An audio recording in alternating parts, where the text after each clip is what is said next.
The squeal of worn, rattling wheels dwelled and droned into my drifting attention. In this moment, as so many before, my task took its own pace, leaving me as just another system in its completion. My cart, save for the noise, hovered steadily across the unblemished metallic path beneath me, its pure shine and prevalence unchanging and absolute. To my left lies the world of my inhabitants and all that are and will be, a singular city that stretches beyond conception, for though we did not build it, it has been built for us. Though there is much to do in this world, there is little else as necessary as tending to the wall. In this, I, as well as many others, am tasked, though in this task we know little other than the exactness of its completion. To my right lies the wall, the arbiter of our existence, the ruler to our fate. In this I am certain, for though I do not know its will, I do follow it. We all follow it, lest we be punished, and we punish ourselves, lest the wall punish us. For if the wall punished us, we'd be burdened heavily, and it is best that we carry our burdens, so others don't have to. The length of the wall stretched straight up and out before me, its brilliant shine even greater than the shine of the floor beneath me, and its glory greater than all else beside me. The scream of hunger loudened before me at my continual approach, its consistent pain waking my senses and setting my attention to my task. The hole from which its mouth cried was now within my periphery. The orifice appeared as a perfect hole, no bigger and deeper than the width and length of an arm, the bottom of which lay a smiling mouth full of grateful teeth. Its scream lulled for the proposition of my arrival. Not intending to leave my patron waiting, I hurriedly worked one of the unopened cylinders from my cart. Only one left, I thought to myself. Upon lifting it to the precipice of the opening, it slid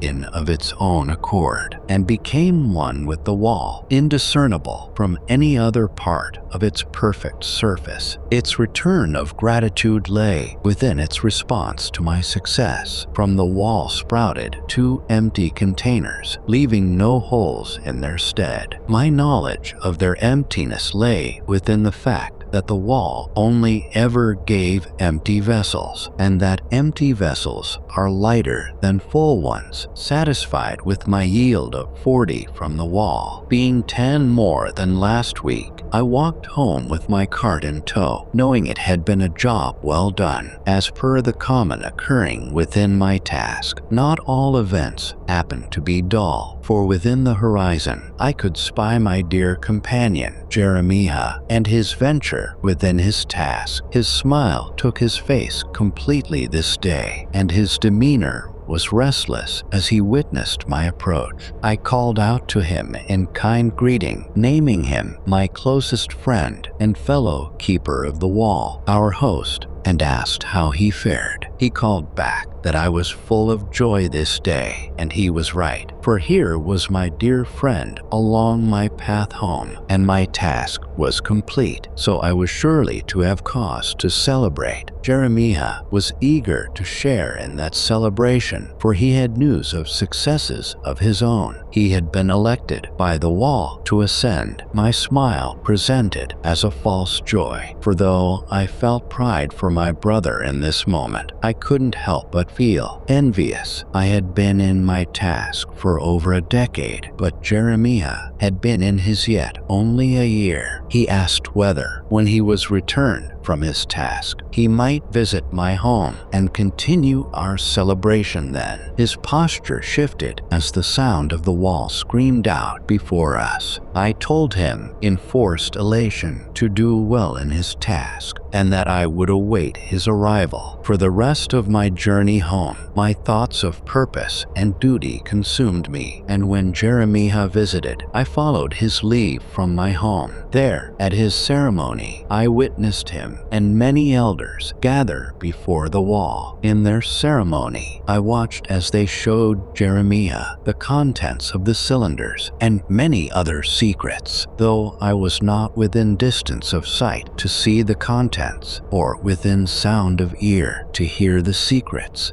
I did witness Jeremiah enter the wall. From there, I averted my gaze, for I knew I was sinning sorely, and I retreated to my home. Now, I had again been in my task for many months. My curiosity had not been sated, nor my heart been settled, for Jeremiah's presence had been absent upon my journeys. Here, at the end of my task, with one vessel left to be lifted and no scream within hearing, I aimed to settle my mind. My hands trembled with apprehension as I pulled the capsule in twain. My lust for knowledge turned to dread and soured, for within the container lay still living fetus, its umbilical stretched to the end of the container. The pulsing life quickly expired within my viewing. The warmth of the vessel disappeared. In an instant, the wall groaned before me, my fast attention with the sweat quickening upon my brow to the air around me. Upon the wall became etched the name of my wife, Abigail, and a handprint befitting her size. Beneath it, I waited for many hours. I pleaded with the wall, begged for answers, repented for my transgression. To no avail. I walked myself home in shame and fear. I told not my family or friends of my transgression, and fell fitfully into empty dreams. At dawn, I awoke with a start, my mind confounded by my surroundings. Around my front was a cage. Behind me towered the merciless wall. Outside the cage stood the group of elders. Jeremiah was among them, and I remembered them as the group from before. Within the cage sat me and my wife, her back turned to me fixedly, as her hands and feet were bound outside the cage. The suddenness of my own voice startled Abigail from her sleep as I demanded to know why we were there. She woke with a whimper, asking what was going on. Jeremiah stepped forward from the crowd and told us plainly we were all here for my ascension. I would first pay what I had taken from the wall back to it. He folded his hands together and looked in at us apathetically. I addressed him as my dear friend, as assuredly as I could manage, and told him that I was willing to admit to my sin, that I had no need for ascension, if only he would spare us this judgment. He told me the judgment was not his to make, nor was my ascension. He stepped around the cage and told me this was a good day, and that for all our sakes I must atone. Suddenly, my mind was encumbered by the will of the wall, as it showed me my task, and as it showed me my failure. As I returned from the future, my mind had been set for what I was about to do was a mercy to the outcome of my refusal. I tore at my wife's shirt, revealing her bare back to me. Her pleading and refusal sent waves of sorrow through my body. I pressed my mouth to her shoulder and separated myself from my actions. The first bite did not tear all the way through, till I shook my head about and freed a mouthful. The warmth of her blood did nothing but amplify her cries of protest. I worked my way down her spine, spitting what I could not swallow to the ground. I started to work my fingers in so that I may free her skin from her muscle, to ease my descent to her lungs. I wiped the tears and snot from my face so as not to burn Abigail with my anguish, and many times did I expel the contents of my stomach from my revulsion to the exterior of the cage. Her squirming and resisting only helped to expedite the process, and in this I found peace, for I wanted her end to be swift, for what her end must be. Within this process, once I had a mouthful of her lung, did I thrash rapidly, so that she began to spit blood profusely and choke upon it. I then set in my quest for an end to this penance, to tear at her kidney and loose her blood freely, for she clung to life too fervently, and I needed relief.